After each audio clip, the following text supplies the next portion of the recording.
ఇవాళ దొంగలతో చేరి కుట్రలు కుతంత్రాలతోని అర్ణమ్మ బీజేపీ ముసుగులో బీఆర్ఎస్ వాళ్ళతో కుమ్ముకై ఇవాళ రేవంత్ రెడ్డిని పడగొట్టాలి, రేవంత్ రెడ్డిని బలహీనం చేయాలి, తద్వారా పాలమూరు జిల్లాను ఎండబెట్టాలన్న ఆలోచన చేస్తుంది. ఇవాళ మీరు ఆలోచన చేయండి. మన్నే శ్రీనివాసరెడ్డి 5 ఏళ్ళు మనకి ఎంపీ. ఏడున్నాడా ఆయన? ఇంట్లో లేడు, సొంట్లో లేడు, సోయిలో లేడు. మీ ఎమ్మెల్యేలు పాతోళ్ళు 10 ఏళ్ళు ఎమ్మెల్యేలు ఉన్నారు. ఎవడన్నా బీఆర్ఎస్ కోటేమని అడుగుతుండా? ఎవడన్నా ఊర్లలోకి వచ్చిండా? మిమ్మల్ని నమ్ముకొని మీ ఎంబడి ఉండి మీ జెండా మోసి మిమ్మల్ని ఎమ్మెల్యేలు చేస్తే ఇవాళ గ్రామాలల్లో బీఆర్ఎస్ కార్యకర్తలు బీజేపీలకు అమ్మేసి వాళ్ళ కింద గులాంగిరి చేయండి, తాబేదారులుగా మారండి అని ఒకడు పోయి రాయచూరులో ఉన్నాడు, ఒకడు పోయి హైదరాబాద్లో ఉండు, ఒకడు పోయి ఎన్నో కాంట్రాక్టులు చేసుకుంటాడు. ఇవాళ ఏం జరుగుతుందో ఒక్కసారి ఆలోచన చేయండి. గద్వాల బంగ్లా కుమ్ముక్కు రాజకీయాలు ఆనాడు బీజేపీలు బీఆర్ఎస్ కోటేసారు కాంగ్రెస్ పార్టీని సరితమ్మని ఓడించడానికి.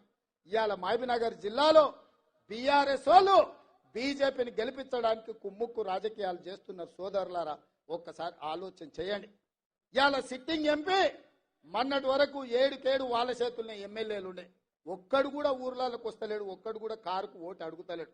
అంటే ఆ పార్టీ చచ్చిందా లేకపోతే వీళ్ళు వదిలేసిందా అని నేను అడుగుతున్నా. మోడీకి తాకట్టు పెట్టిండ్రు. నాకు తెలుసు కేసీఆర్ బిడ్డ బెయిల్ కోసం ఇవాళ కాంగ్రెస్ ను ఓడించడం కోసం నరేంద్ర మోడీతో చీకటి ఒప్పందంలో భాగంగా మహబూబ్ నగర్, చేవెళ్ల, మల్కాజ్గిరి, భువనగిరి, జహీరాబాద్ 5 పార్లమెంట్లలో చంద్రశేఖర్ రావు నరేంద్ర మోడీని గెలిపించడానికి సుపారీ తీసుకొని బీఆర్ఎస్ కార్యకర్తలు ఇవాళ బొందబెట్టి వాళ్ళ ఆత్మ గౌరవాన్ని మోడీ కాళ్ళ దగ్గర తాకట్టు పెట్టిండు. బీఆర్ఎస్ నాయకులారా, మీరు ఆలోచన చెయ్యండి. లక్షలాది మంది కార్యకర్తలు ఇతర పార్టీలు జైలుకు పోయినప్పుడు కేసీఆర్ కు దుఃఖం లేదు. నాలాంటోని బిడ్డ లగ్గం ఉంటే కూడా వదలకుండా జైల్లో పెట్టినప్పుడు ఆయనకు బాధ తెలియలేదు. కానీ బిడ్డ జైలుకు పోగానే మోడీ దగ్గర తెలంగాణను తాకట్టు పెట్టిండు. ఇది తెలంగాణ ఆత్మ గౌరవానికి మంచిదా? ఒక్కసారి ఆలోచన చేయండి. బీఆర్ఎస్ కార్యకర్తలారా, బీఆర్ఎస్ నాయకులారా, ఆత్మ పరిశీలన చేసుకోండి. 5 నిమిషాలు గుండెల మీద చేసుకొని ప్రశాంతంగా ఆలోచన చేయండి. ఎందుకు చంద్రశేఖర్ రావు ఇవాళ మీ పార్టీని తీసుకెళ్లి మోడీకి బీజేపీకి తాకట్టు పెట్టిండు?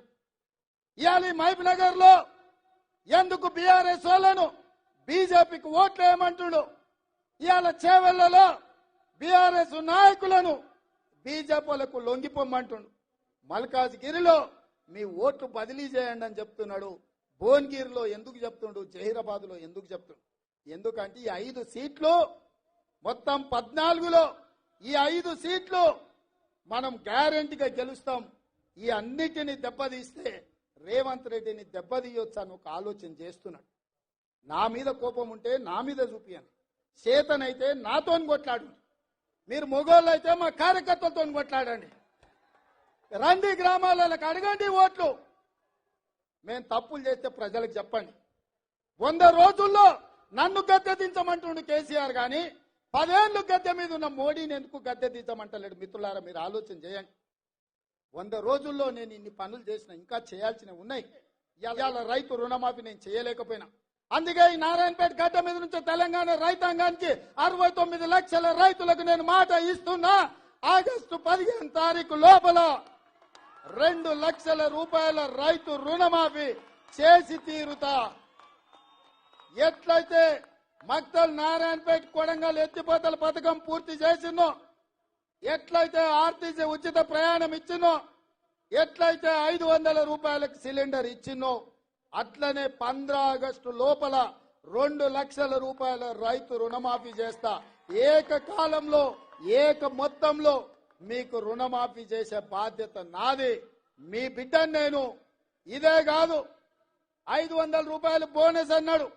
వచ్చేసారి పండించే వడ్లకు 500 రూపాయలు బోనస్ ఇచ్చి ప్రతి గింజ చివరి గింజ వరకు కొనుగోలు చేసే బాధ్యత నాది. నా తెలంగాణ రైతాంగ సోదరులకు నేను మాట ఇస్తున్న మిత్రులారా. అందుకే మిత్రులారా, మీ బిడ్డ ఇయ్యాల తెలంగాణ ముఖ్యమంత్రిగా ఉన్నాడు. कुरान उस्ताद हैदराबाद बहुत अच्छा बनाया।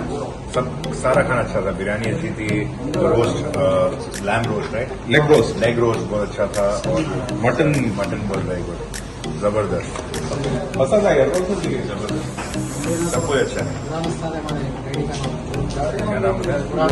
कुरान उस्ताद हैदराबाद बहुत अच्छा बनाया। सब सारा खाना अच्छा था। बिरयानी अच्छी थी, roast lamb roast right, leg roast बहुत अच्छा था, और मटन बहुत वेरी गुड, जबरदस्त।